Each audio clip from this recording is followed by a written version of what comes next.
여러분, 영원히 오를 것만 같던 강남 집값이 드디어 상승세를 멈췄습니다. 대한민국 부동산 시장의 풍향계라 불리는 강남구 아파트값이 사실상 보합 국면에 접어들었습니다.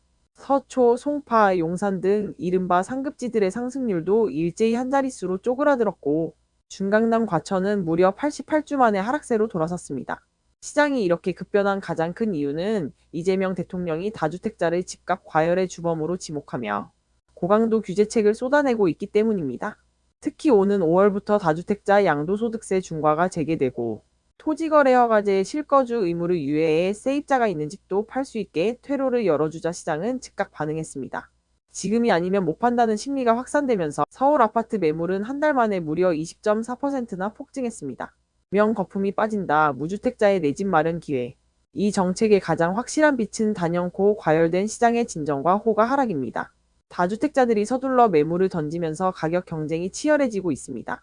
실제로 강남 주요 단지에서는 수억 원이 빠진 급매물들이 속출하고 있습니다. 개포동의 한 아파트는 2달 전 42억 7천만 원에 거래되며 최고가를 찍었지만 지금은 무려 5억 원 넘게 빠진 37억 5천만 원의 매물이 나와 있습니다. 압구정 현대아파트 역시 최고가 대비 10억 원 이상 낮춘 호가가 등장했죠.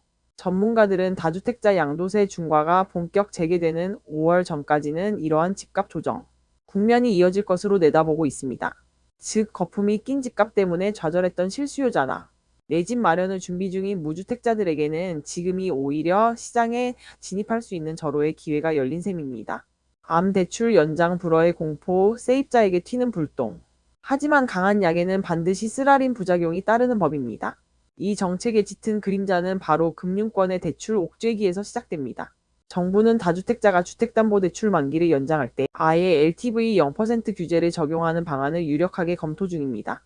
지난 3년간 5대 은행의 다주택자 주담대 잔액이 36조 원을 넘기며 2배 이상 폭증했으니 돈줄을 끊어 집을 팔게 만들겠다는 강력한 의지죠. 문제는 이 대출 규제가 생계형 임대사업자들과 무고한 세입자들의 목을 조를 수 있다는 점입니다. 주담대 만기 연장이 막혀 하루아침에 수억 원의 대출금을 토해내야 하는 임대인들은 연쇄 파산 위기에 처하게 됩니다. 집주인이 파산해 집이 경매로 넘어가면 그 피해는 고스란히 전세 보증금을 떼일 위기에 처한 세입자들에게 돌아갑니다. 다주택자를 잡으려다 서민의 주거 생태계인 전월세 시장까지 붕괴될 수 있다는 아찔한 경고가 나오는 이유입니다. 금융당국도 이 같은 부작용 폭탄을 인지하고 있습니다. 그래서 수도권과 규제지역의 아파트를 보유한 다주택자만 우선 타깃으로 삼고 지방이나 서민들이 주로 거주하는 빌라 등 기아파트는 규제에서 제외하는 이른바 핀셋 대책을 고민하고 있습니다. 임차인 보호를 위해 예외 요건을 두거나 대출을 단계적으로 감축하는 방안도 검토 중입니다. 5월의 분수령, 시장의 향방은? 정리해보겠습니다. 현 정부의 다주택자 압박 정책은 멈출 줄 모르던 강남 집값에 브레이크를 걸고 매물을 쏟아내게 만든 확실한 성과를 보여주고 있습니다. 하지만 그 이면에는 대출 상환 압박에 내몰린 임대인들의 파산 리스크와 그로 인해 전세금을 잃을지도 모른다는 세입자들의 불안감이 짙게 깔려 있습니다. 전문가들의 말처럼 5월이 지나고 나면 다주택자들의 매물은 다시 잠기고 전월세 가격이 폭등하는 부작용이 생길 수도 있습니다.